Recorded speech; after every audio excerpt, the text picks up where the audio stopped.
year 2022 marks the 125th anniversary of Swami Vivekananda's triumphant return to his motherland. In my opinion, Swami Vivekananda was a secular saint and a global genius. To have spoken about secularism more than a century before makes him a man with a far-sighted vision. To have talked about global oneness and understanding makes him a man of outstanding mission. Religious differences, racial differences, and regional differences must all come to an end if the world has to remain peaceful and thereby progressive. His thoughts were national and his vision was international. He believed in the philosophy of thinking locally and acting globally. Swami Vivekananda was a living example for this. He wanted the world to remain united with emphasis on empathy and equality. Being a man of impeccable integrity and innate intelligence, Swami Vivekananda was a human being of a rare breed. Although he followed Hinduism, he belonged to the world and identified himself as a man belonging to the whole of mankind. He was a global citizen. He was against the dominance of one religion over the other and always considered all religions as one and the same. In the present context, when there is a total lack of empathy and where ego is predominant, the world is witnessing a turmoil leading to a lot of misunderstanding and enmity. The teachings of Swami Vivekananda are becoming more relevant now than ever before. Promoting international peace and world understanding are on top of the agenda, and Swamiji had paved the way for this long before we could even think about the need for this.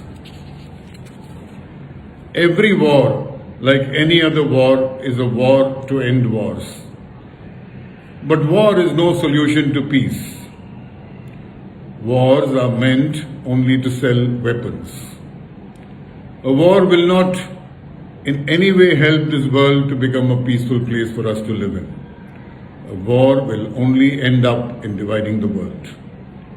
Religion is meant to unite the world and never meant to divide the world. Christianity, Islam, Hinduism and Buddhism must all merge into one religion called humanity. And by doing so, we will succeed in forging unity and ensuring equality, thereby making the dream of Swami Vivekananda a reality. I sincerely hope that the teachings of Swami Vivekananda will reach more and more people across the globe, and that mankind will soon realize that religion is man-made and is only meant to take man closer to God. With a firm belief that the world is one, mankind is one, and that God is also one. Swami Vivekananda was a man who believed and firmly believed that the world must remain united despite people following different religions. Now, secularism is something that we have been talking about without really practicing it. I am happy to say that India is one country where secularism is more truthful than anywhere else in the world. We as Indians have learnt to respect every religion as much as we respect our own religions. Tolerance is absolutely important for any one of us to be able to give equal respect for all religions. Now, India is a standing example for this. We live in a country where all religions coexist. Unlike in many parts of the world where one religion is dominant, India is one country where we have people of all religions living together in harmony and in peace. We can proudly say that we have to some extent adopted the teachings of Swami Vivekananda in our personal lives. It is important for us to continue to work with the same kind of vigor in promoting humanity as the only religion and never ever looking down upon any religion. Talking about religion, I must tell you that the emphasis of Swami Vivekananda was always that no religion should be dominant. Every religion must be considered equal. It is only when one religion dominates over the other that problems really begin.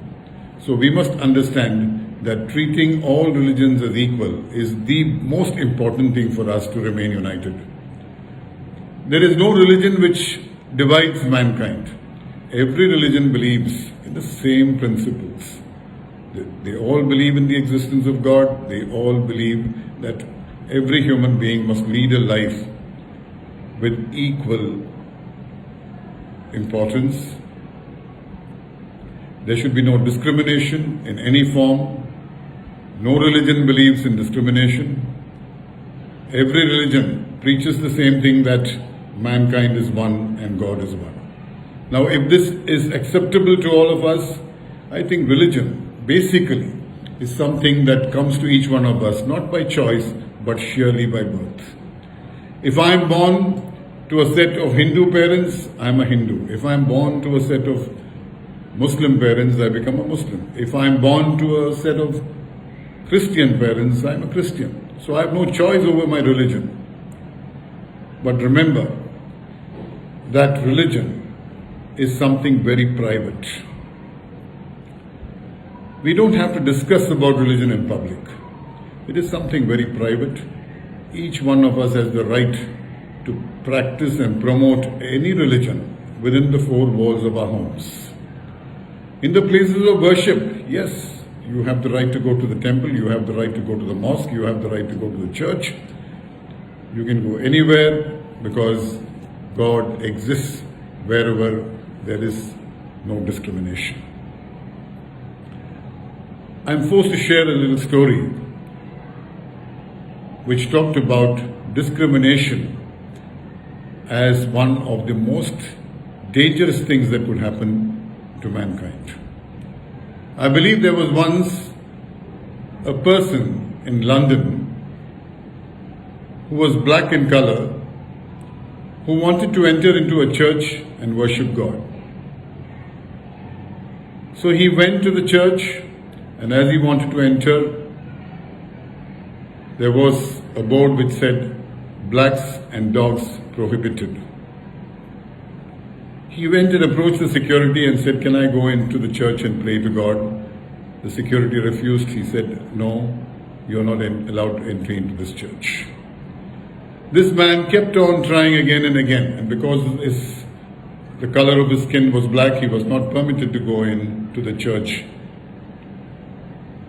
He was very upset, and one day when he was sitting in his home crying, God suddenly appeared before him and asked him, "What is it that is worrying you?"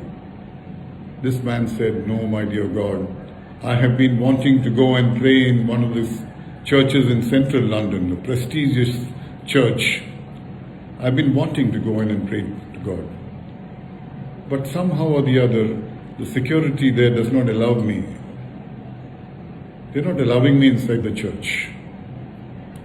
Immediately God replied to him, "Is this what is worrying you?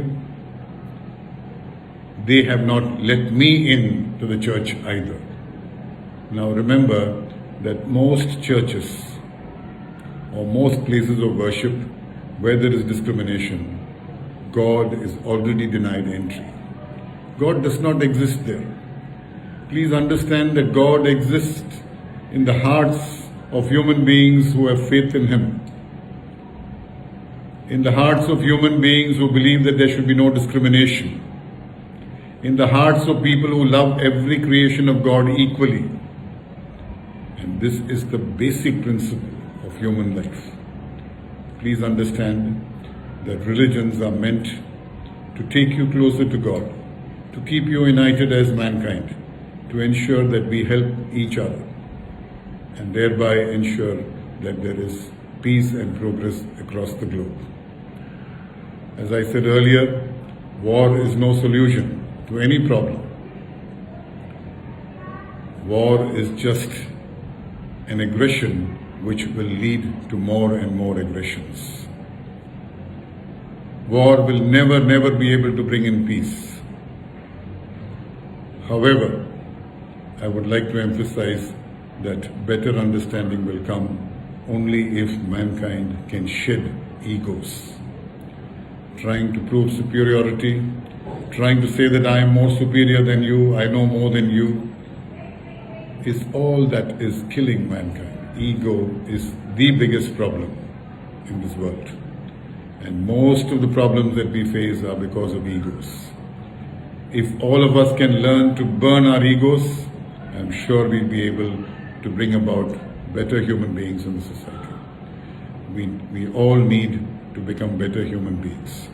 And to become a better human being, you need to understand that religion is meant to make you a better man. Believe in God. Believe that every human being is your brother or sister. Believe that the world is one.